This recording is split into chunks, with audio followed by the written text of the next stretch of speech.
Hi everyone, welcome to the channel After All That Years. I never thought I'd be the type of man sharing his personal business with strangers online. But life has a way of pushing you to places you never expected.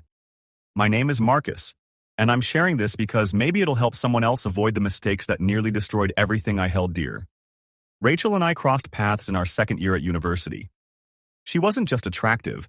She had this magnetic quality that drew people in like moths to a flame. Every gathering revolved around her. Every conversation seemed to flow through her, and for reasons I still can't fully understand, she picked me.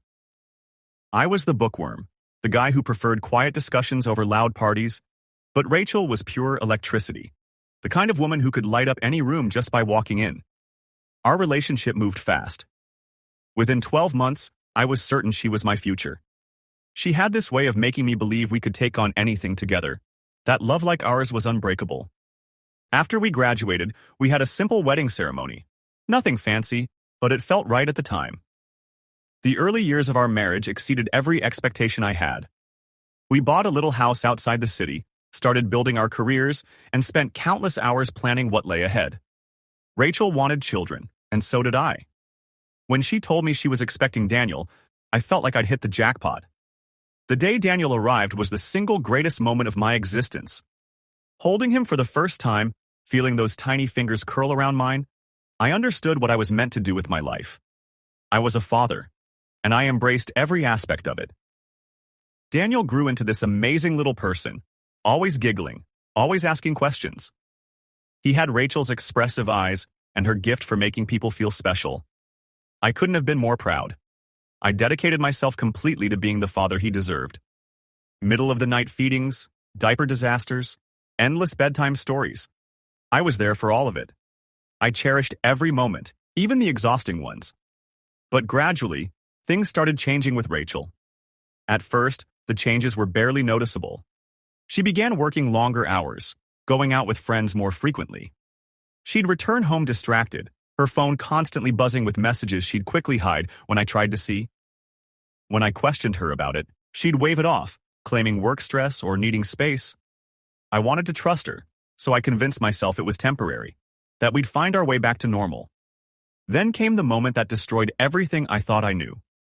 It was a weekend afternoon, and Rachel had taken Daniel to the playground.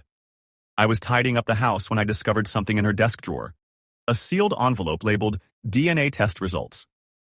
My heart nearly stopped. I told myself it might be medical, something related to Daniel's health, but curiosity got the better of me. The results were unmistakable. Daniel wasn't my biological son. I can't adequately describe what that felt like. It was as if the floor had vanished beneath me. My mind flooded with questions. Why would Rachel do this? Did she know the truth all along? Who was Daniel's real father? I desperately wanted to believe there had been some mistake, but the paperwork was crystal clear. When Rachel and Daniel returned that afternoon, I couldn't bring myself to say a word. I watched her laugh and play with him as if everything was perfectly normal while my entire world was collapsing around me. That night, sleep was impossible. Every memory of our life together felt contaminated. Had our entire relationship been built on lies? Did she ever truly love me? Or was I just a convenient option? For days, I kept the secret, trying to figure out my next move. Part of me wanted to confront her immediately, to demand explanations, but another part couldn't bear the thought of destroying our family. I loved Daniel. He was my son in every way that mattered. At least that's what I'd always believed. Now I wasn't sure where I stood. Eventually, the weight became unbearable. One evening, I sat Rachel down and showed her the test results. Her face went white, and for a moment I thought she might deny everything. Instead, she broke down completely, sobbing uncontrollably. She confessed to everything: an affair early in our marriage, a brief relationship with a colleague. She swore she hadn't known Daniel wasn't mine until recently, claimed she never intended to hurt me. Her explanations felt empty. How could she not have suspected? How could she keep this from me for so many years? I wanted to rage at her, to make her understand the pain she'd caused, but instead I sat there in stunned silence, looking at someone I no longer recognized. That night, I made a decision that would haunt me for years. I couldn't stay. I packed a bag, left a note saying I needed time to process everything, and walked away. I had no destination in mind, but I knew I couldn't remain in that house surrounded by memories that now felt like elaborate deceptions. I abandoned everything. My career, my friendships, my entire existence. When I left, I had no plan whatsoever. I just drove, letting the miles blur together as I tried to make sense of it all. I ended up in a small town several states away where nobody knew my story. It wasn't glamorous or exciting, but that was exactly what I needed. I wanted to vanish, to bury the man I used to be and start over completely. I found work doing odd jobs and repairs around town. It was nothing like my previous corporate position, but it kept me occupied. I rented a tiny apartment, the kind of place you wouldn't give a second glance, and kept to myself.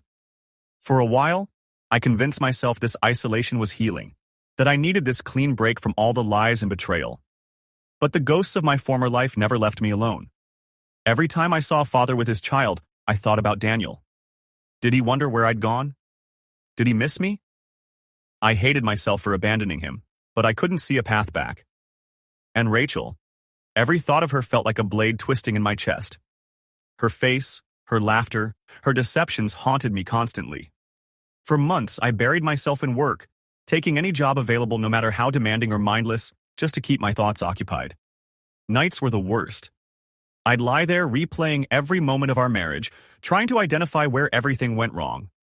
Had I been blind? Stupid? Were there warning signs I'd missed completely? Months stretched into years. I built a new routine, a new identity. To everyone around me, I was just Marcus, the quiet guy who fixed things and minded his own business. I didn't let anyone get close. I couldn't. Trusting people felt like setting myself up for more pain. Then everything changed in an instant. I came home from work one day to find a letter slipped under my door. My heart stopped when I recognized the handwriting. It was Rachel's. For a moment, I considered destroying it without reading it, but curiosity won out. The letter was brief, just a few sentences. She begged me to come back, said she'd been searching for me for years. She wrote about Daniel, how he asked about me constantly, how much he missed his dad. She apologized and said she'd do anything to repair the damage she'd caused. I didn't know how to feel. Part of me wanted to ignore it, to let her experience the suffering I'd endured. But another part couldn't deny that I still loved Daniel, regardless of what any DNA test revealed. He was my son in my heart, even if science said otherwise. I crumpled the letter and threw it away, but that night sleep eluded me completely. Her words kept echoing in my mind, and for the first time in years, I wondered if staying away forever was really the answer. 4 days after receiving Rachel's letter, I couldn't sit still. It felt like someone had pried open the part of my heart I'd worked so hard to seal shut. No matter how much I tried to push her words away, they clung to me, nagging at me relentlessly. I kept thinking about her apology, her plea regarding Daniel. Did he really miss me? Did he even understand why I wasn't there anymore? The idea of him asking for his dad made my chest tighten in ways I hadn't felt in years. But then the anger would surge back. How dare she use him as leverage? She was the one who destroyed our family with her lies. I didn't owe her anything. Still, the questions consumed me. Who was Daniel's biological father? Why had Rachel hidden the truth for so long? Was this man still part of their lives, pretending to fill my role? The thought made me physically sick. Eventually, my need for answers overpowered everything else. Ignoring her letter wouldn't make the pain disappear. I had to face this directly, even if it meant tearing open wounds that might never heal properly. I reached out to an old friend from home, someone I trusted to keep things confidential. Brian and I had grown up in the same neighborhood, and although we'd lost contact after I disappeared, I knew he'd help me. When he answered the phone, there was this long pause, like he couldn't believe it was actually me. Marcus? His voice was cautious, confused. Man, where the hell have you been all this time? I kept it brief, told him I needed information about Rachel and Daniel's current situation. At first he hesitated, saying it wasn't his place to get involved, but I pressed him. Brian, I need to know, please. After a long silence, he finally gave in. They're getting by, he said. Rachel's. Well, she's been struggling since you left. She puts on a good front, but anyone who really knows her can see she's barely holding it together. And Daniel, man, he misses you terribly, talks about you constantly. Hearing that felt like a punch to the stomach. I swallowed hard and asked the question I'd been dreading. What about his father, the biological one? Is he around? Brian sighed. Nobody's seen the guy in years, from what I understand. He left town right after Daniel was born. Rachel never talks about him, ever. That answer didn't provide the closure I was hoping for. If anything, it complicated things further. I thanked Brian and hung up, feeling more torn than before. The man who'd ruined my marriage had simply vanished, leaving me to deal with the aftermath of a life I wasn't sure I wanted anymore. A few more days passed before I finally gave in. I wrote Rachel back, nothing lengthy, just enough to let her know I'd received her letter and was willing to meet. I made it clear this wasn't about reconciling with her. I needed to see Daniel and get the complete truth about everything. I wasn't looking for forgiveness or a fresh start, just clarity. When I mailed the letter, I felt a strange combination of dread and relief. It was like walking onto a battlefield knowing I'd get hurt, but hoping the wounds would somehow be worth it. A week later, her response arrived. Rachel wanted to meet at a neutral location, a park where Daniel liked to play. She said he'd been asking about me nonstop and that she didn't want to keep him in the dark any longer. Her tone was careful, almost desperate, like she was terrified I might change my mind. The day of our meeting, I arrived early, my hands shaking as I sat on a bench watching the families around me. Parents pushing swings, children laughing. It all felt so distant from the turmoil inside me. Then I spotted them. Rachel was holding Daniel's hand as they approached. She looked nervous, but Daniel's face absolutely lit up when he saw me. "Dad!" he shouted, running toward me with open arms. Hearing him call me that shattered something inside me. I knelt down, catching him as he wrapped his little arms around my neck. For that moment, I forgot everything. The betrayal, the anger, the doubts. In that instant, he was simply my son and I was his dad. Rachel stood a few feet away, tears streaming down her face. When I finally let go of Daniel, she stepped closer. "Thank you for coming," she said quietly. I nodded, keeping my eyes on Daniel. "We need to talk," I said, "but not here." Rachel agreed, and we arranged for Daniel to play nearby under the supervision of a park employee while we found somewhere private to speak. Sitting across from her, I felt the weight of years of unanswered questions pressing down on me. "Why?" I asked, my voice controlled but firm. "Why didn't you tell me the truth from the beginning?" Rachel looked down, fidgeting with her hands. "I was terrified," she admitted. "I didn't know how to tell you, and as time went on, it just became harder. I didn't want to lose you." Her words sounded like excuses, but I let her continue. She told me about the affair, about how she'd convinced herself it was a mistake she could bury. "When I found out I was pregnant, I wanted to believe he was yours," she said. "I didn't get the test done until after Daniel was born, and by then I couldn't bear the thought of breaking your heart." I clenched my fists, anger bubbling just beneath the surface. "So you let me live a lie instead? You let me believe he was mine, let me fall in love with him, knowing the truth the entire time?" Tears streamed down her face as she nodded. "I know I messed up. I know I don't deserve your forgiveness. But Daniel? He loves you, Marcus. You're his dad in every way that matters." Her words cut deep, but I couldn't deny their truth. Daniel was my son, even if he wasn't biologically mine. The bond we shared was real, no matter how much Rachel's lies had tried to poison it. But forgiveness? That was an entirely different conversation. As I sat there staring at the woman I used to love, I realized this was only the beginning of the confrontation I'd been avoiding for so long. Rachel and I remained in that park for what seemed like hours. Every time I thought I'd asked everything I needed to know, another question surfaced. I needed to understand her reasoning, even though I knew her explanations wouldn't undo the damage. "Did he ever want to be part of Daniel's life?" I finally asked, my voice emotionless, detached. Rachel shook her head. "No. When I told him about the pregnancy, he said he wasn't interested in being a father. He moved away shortly after. I never even told him about the DNA test." Her words stung. This stranger had stolen something precious from me without a second thought and then simply disappeared. And Rachel had let him. "What about Daniel?" I pressed. "What happens when he's older and starts asking more detailed questions? Do you expect me to lie to him as well?" Rachel hesitated, wiping her tear-stained cheeks. "I don't know. I thought if we could just work through this, we could raise him together, and maybe he'd never need to know the whole truth." Her answer infuriated me. "You thought you could hide this forever? You don't think he deserves honesty?" Rachel flinched at the harshness of my tone, but I didn't care. I couldn't believe how naive or selfish she'd been. I stood up, pacing back and forth. The weight of everything was crushing me. I wanted to yell at her, to make her feel the betrayal I'd carried for years, but every time I looked at Daniel playing nearby, my anger softened just enough to stop me.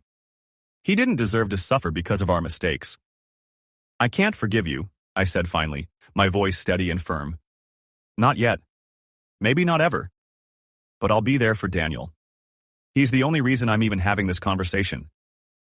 Rachel nodded, her shoulders sagging with defeat. I understand, she whispered. I don't expect anything from you, Marcus. But thank you for being here for him. That means more than you know. I didn't respond. My mind was too tangled with conflicting emotions. Love for Daniel, rage toward Rachel, and a deep sadness for the life we'd lost. When I left the park that day, I felt like I'd taken the first step down a long and uncertain road. I didn't know where it would lead, or if I'd ever find peace, but one thing was crystal clear. The truth was out, and there was no going back. After that day in the park, I couldn't stop thinking about Daniel. Seeing him again had awakened feelings I'd buried deep, love, guilt, and an overwhelming sense of responsibility. He was my son, whether or not we shared blood. That much I knew with certainty. Rachel contacted me several times in the following weeks, mostly sending me updates about Daniel. She'd text me photos of him at soccer practice or tell me about something amusing he'd said. I told myself I didn't need to respond, that I was doing enough just by letting her keep me informed. But deep down, I knew I was avoiding the real issue. I missed him desperately. Eventually, Rachel asked if I'd be willing to see Daniel again. She said he'd been asking about me constantly, wondering when his dad was coming back. The thought of him waiting for me, still seeing me as his father, made my chest ache. I couldn't let him down. We agreed to meet at a coffee shop near her house. Rachel promised to give us space, staying in the background so Daniel and I could reconnect. When I arrived, Daniel was already there, sitting at a table with his little legs swinging under the chair. His face lit up when he saw me, and he ran over, throwing his arms around my waist. "Dad!" he shouted, his voice filled with pure joy. Hearing him call me that again nearly broke me. I knelt down to his level, holding him close. "Hey, buddy," I said, my voice thick with emotion. "I missed you." We spent the next hour talking about everything and nothing. He told me about school, his soccer team, and a new video game he was obsessed with. I listened, hanging on every word like it was the most important thing in the world. For a little while, it felt like nothing had changed. But then he asked the question I'd been dreading. "Why did you go away, Dad? Did I do something wrong?" The innocence in his voice was like a dagger to my heart. I swallowed hard, trying to find the right words. "No, Daniel, you didn't do anything wrong. I just needed some time to figure things out. But I'm here now, and I'll always be here for you." He seemed satisfied with that answer, but I knew it was only a matter of time before he started asking more complex questions. Questions I wasn't ready to answer. When our visit ended, I hugged him tightly, promising we'd see each other again soon. As I watched him leave with Rachel, I felt a flicker of hope for the first time in years. Maybe, just maybe, I could be the father he deserved. But the road ahead wasn't going to be easy. I still had to figure out how to navigate my relationship with Rachel, if there even was one to salvage.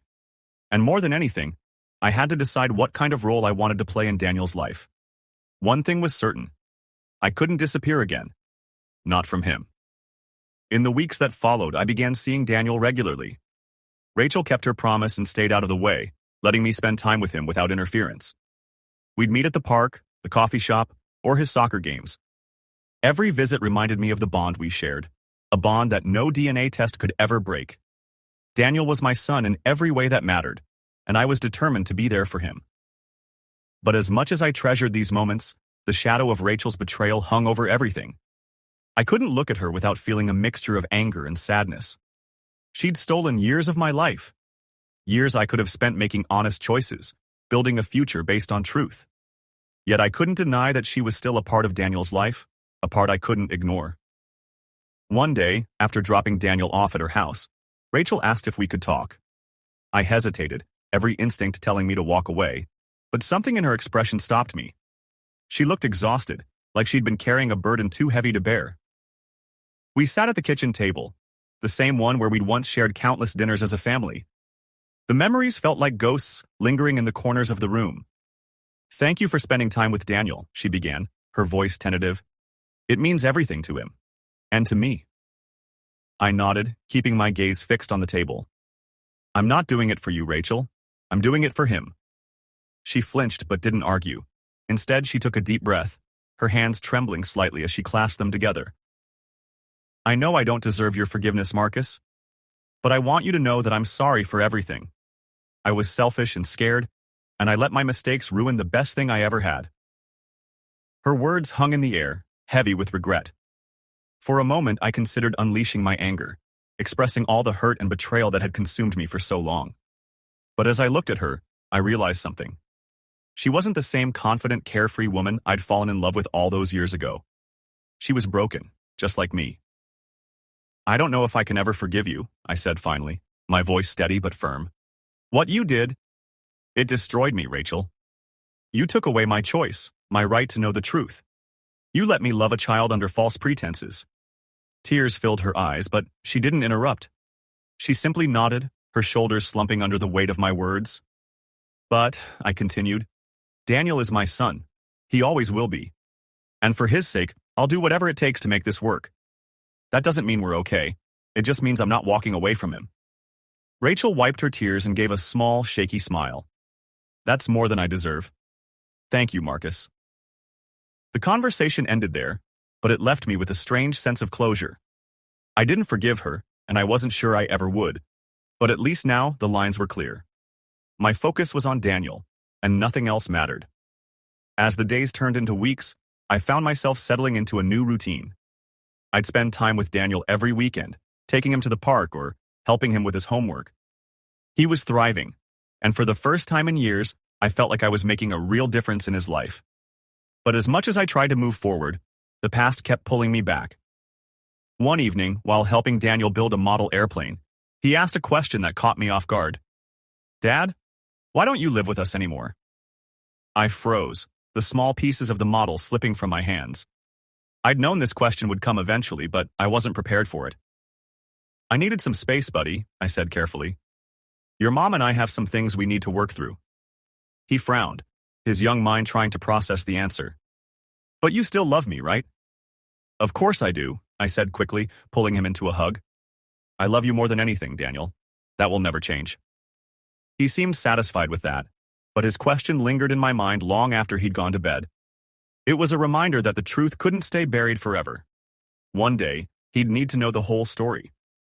But how could I explain something so complicated, so painful, without breaking his heart? That night, I lay awake grappling with the weight of it all. I'd built a fragile new normal, but it felt like a house of cards, ready to collapse at any moment. The truth was a ticking time bomb, and I had no idea how to defuse it without hurting the one person who mattered most. As I stared at the ceiling, a thought occurred to me. Something I'd been avoiding since the day I opened that DNA test. I needed to confront the man who had started all of this. Daniel's biological father. If he was still out there, he needed to know the damage he'd caused. And maybe, just maybe, I could find some closure for myself. The decision to confront Daniel's biological father wasn't easy. For years, I'd avoided thinking about him, burying the anger and resentment deep inside. But now I realized that ignoring his existence wasn't helping anyone. If I wanted closure, and if I wanted to protect Daniel's future, I needed answers. Tracking him down wasn't as difficult as I thought it might be. His name, Stephen, was on the DNA test results from years ago. A quick online search led me to an old LinkedIn profile. It seemed like he'd moved to another state and started a new career in real estate. Part of me wanted to just let it go, to move on without reopening old wounds. But the other part, the part fueled by years of pain and unanswered questions, wouldn't let me. I reached out to him anonymously at first, using a fake email account. I told him there was something urgent about his past that needed addressing. To my surprise, he responded quickly, agreeing to meet at a coffee shop in his city. He didn't seem suspicious, and that only made me angrier. How could he live his life so easily without even a shadow of guilt? The day of the meeting, I drove 3 hours to his town, my thoughts racing the entire time. When I walked into the coffee shop, I spotted him immediately. He looked exactly like the photos I'd found online. Tall, well-dressed, with an air of confidence that made my blood boil. He looked up as I approached his table, his expression neutral. "Are you the one who emailed me?" he asked. "Yes," I said, sitting down across from him.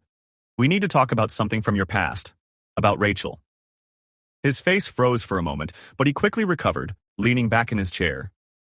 "Rachel," he repeated, a faint smirk tugging at the corner of his mouth. "I haven't heard that name in a long time. What does she have to do with this?" I clenched my fists under the table, trying to keep my emotions in check. "She's my wife, or at least she was. And Daniel. He's your son." That wiped the smirk off his face. His eyes widened slightly, and he leaned forward, lowering his voice. "What are you talking about? I haven't seen Rachel in years. Are you saying—" "You know exactly what I'm saying," I interrupted, my voice cold. "She got pregnant while she was married to me. She hid the truth for years, and when I finally found out, my life fell apart. Meanwhile, you just walked away." Stephen's expression shifted to something between guilt and irritation. "Look, I didn't know she was married at the time. She told me it was just a fling, nothing serious. When she said she was pregnant, I told her I wasn't ready for that kind of responsibility. I didn't force her to keep the kid or lie to you. That was her choice." His words stung, but they also raised more questions. "So you knew she was pregnant? You knew there was a chance the baby was yours and you just left?" He sighed, rubbing his temples. "I was young and stupid, okay? I wasn't ready to be a dad, and honestly, I didn't think she'd even have the baby. She didn't seem like the maternal type." The casual way he dismissed everything made my blood boil. "Well, she did have the baby. And for years, I raised him as my own. He thinks I'm his dad, and now I'm stuck trying to figure out how to tell him the truth without ruining his life." Stephen looked genuinely uncomfortable now, shifting in his seat. "Look, I'm sorry for what you've been through, but I don't know what you expect from me. I've moved on. I'm married now, have a family of my own. I can't just drop everything and step into this kid's life." "Don't worry," I said sharply. "I'm not asking you to. I just wanted you to know what your actions did, to me, to Rachel, and to Daniel. You might think you've moved on, but the mess you left behind is still ruining lives." For a moment, he didn't say anything. Then he nodded slowly. "You're right. I screwed up. I should have handled things differently back then. But I can't change the past. All I can do is say I'm sorry." His apology felt hollow, but I didn't press further. I'd gotten what I came for, the truth, as painful as it was. Standing up, I looked down at him one last time. "You might not care about Daniel, but he's a better kid than you'll ever deserve.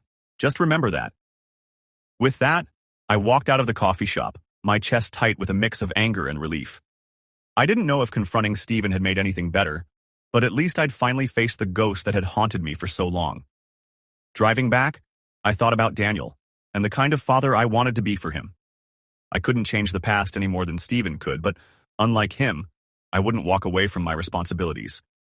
Daniel deserved better, and I was determined to give it to him. Driving back from my confrontation with Stephen, my mind raced with everything I'd learned. While it hadn't provided the closure I'd hoped for, it had solidified one thing. Daniel deserved stability, love, and honesty. Stephen was out of the picture, and I had no intention of letting his absence or his indifference affect the life Daniel and I could build together. The first step was addressing the elephant in the room, the truth. I couldn't keep avoiding it. Daniel was too smart, too curious, and the questions were only going to get harder. But how could I explain it to him without shattering his world? I decided to talk to Rachel first. As much as I resented her, this was something we needed to handle together. The next weekend, after my usual visit with Daniel, I asked Rachel to meet me outside. We stood in her driveway, the late afternoon sun casting long shadows. She looked nervous, clutching her arms like she was bracing for bad news. "We need to tell him," I said bluntly. "Not the full story, not yet. But he deserves to know some of the truth. That we're not together because of mistakes we both made." Rachel's eyes widened. "Marcus, he's just a kid. He's not ready for something like this." I shook my head. "He's already asking questions. He thinks he did something wrong, Rachel. Do you really want him growing up with that guilt?" Her expression crumpled, and she looked away. "No, of course not. But what do we even say? How do we explain this without confusing him?" I'd been turning that question over in my mind all week. While I didn't have all the answers, I knew honesty was the only way forward. We keep it simple. We tell him that sometimes adults make mistakes and those mistakes can hurt people. But none of it is his fault, and it doesn't change how much we both love him.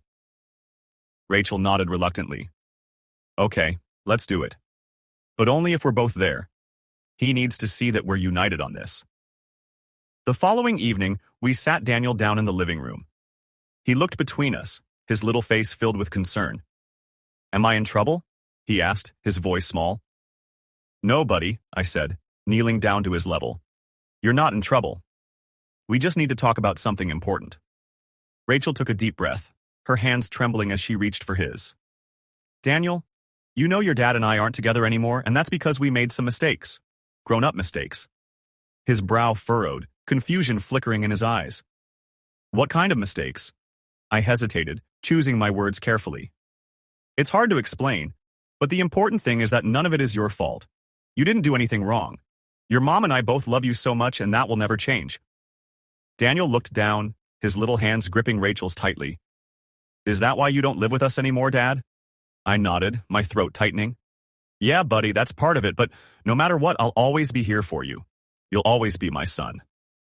Tears welled up in his eyes, and he threw his arms around me, clutching me tightly. I love you, Dad. I love you too, Daniel, I whispered, holding him close. Rachel joined the embrace, tears streaming down her face. In that moment, it felt like we were finally starting to heal. Not as a couple, but as parents united in our love for our son. Over the next few months, things began to settle. Rachel and I found a rhythm that worked, balancing co-parenting with our separate lives. She went to therapy, trying to work through the guilt and regret that had haunted her since I left. I focused on rebuilding my relationship with Daniel, making up for lost time. One evening, as I was tucking Daniel into bed, he looked up at me with those bright, curious eyes. Dad, are you happy now? The question caught me off guard. I thought about everything we'd been through, the pain, the betrayal, the uncertainty, and realized that for the first time in years, I was starting to feel like myself again. I think I'm getting there, I said, smiling softly. Having you in my life makes me happy. He grinned, his little face lighting up with joy. Me too. As I left his room that night, I felt a sense of peace I hadn't known in a long time. The scars of the past would always be there, but they didn't have to define me or Daniel.